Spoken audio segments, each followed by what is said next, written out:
So for black shirts, when you want to do the image transfer, you need to trim it down to where you want the design to be. So whatever we leave is going to print on the shirt because it's more like a label. So when you go in, you can decide what you want to do if you want to go straight on the design, but that's kind of hard. So I'm going to do this with just a nice even, as I can, white border. And I'm going to leave an area where I can start to peel it, because this one gets peeled before we attach it to the shirt.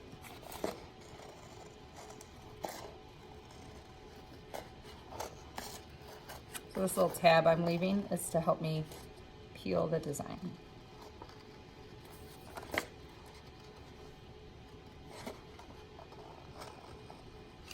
And if you like using X-Actos and you feel like confident with that more than the scissors, you can definitely use an X-Acto to trim your design.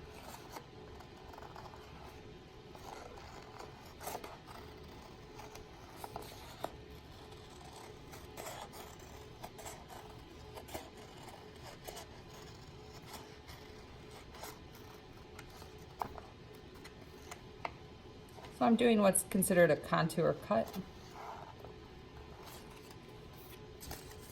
of my design. And that allows me to have an area to peel, and then I'll trim this off after I peel. So when I do it, the system I have is I kind of just rip at an angle to get this backing to come off. And this is a little tricky, so if you can't get it without ruining your thing, you know, or you're a little nervous, you can ask the teacher to help you. This is a little tricky until you've done it a few times. And I'm going to carefully peel off this backing paper. And this is the same process for any shirt that you need the design to be opaque. So the other transfer paper only really works on white. So while we say this is for black shirts, you can also do this on colored shirts.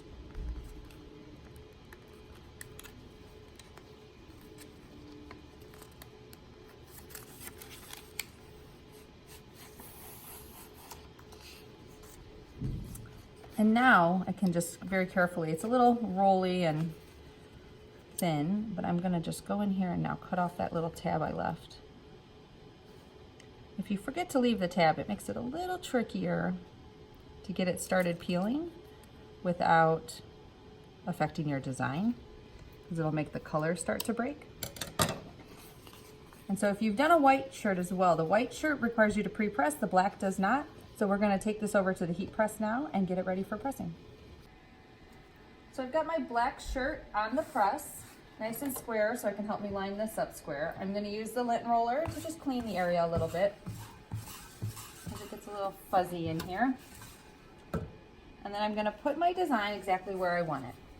Industry standard is 3 to 4 fingers. I have pretty narrow fingers, so I'm going to do more like 4, down from the seam of the neck. So under that seam is about where you want to do that, and you can adjust it based on how you like it to look. And you want to get this all nice and laid out the best you can. It's going to want to curl a little bit, so just do the best you can to put it on there flat.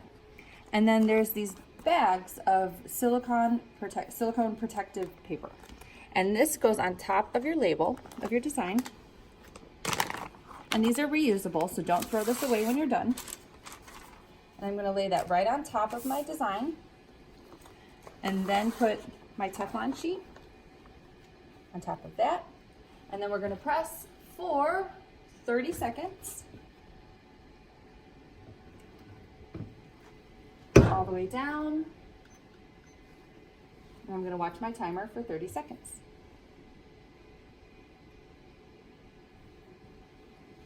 So we're at 30 seconds. I'm going to stop that. Raise my heat press. Take off the Teflon sheet. It's going to be very hot, so be careful. And I'm not going to take this sheet off. I'm going to kind of bring it over somewhere to cool. And it's going to want to curl a little bit. If it comes off a little bit, that's okay. I'm going to try to keep it together and set it on another surface to cool. When this is totally cool to the touch is when we take the silicone sheet off. And as long as the silicone sheet doesn't have a ton of ink on it, it looks pretty clean, it can go back in the bag. Try not to leave them laying around because someone might think they're garbage and throw them away. So we want to put them back in those plastic bags because we can save them and reuse them. And it takes about a minute or two to cool off. And once it's cool, this feels pretty cool, I'm going to just peel this off and your shirt is ready to go. This should stay down. Make sure you wait 24 hours to wash it and wash it inside out on cold to make it last a little bit longer.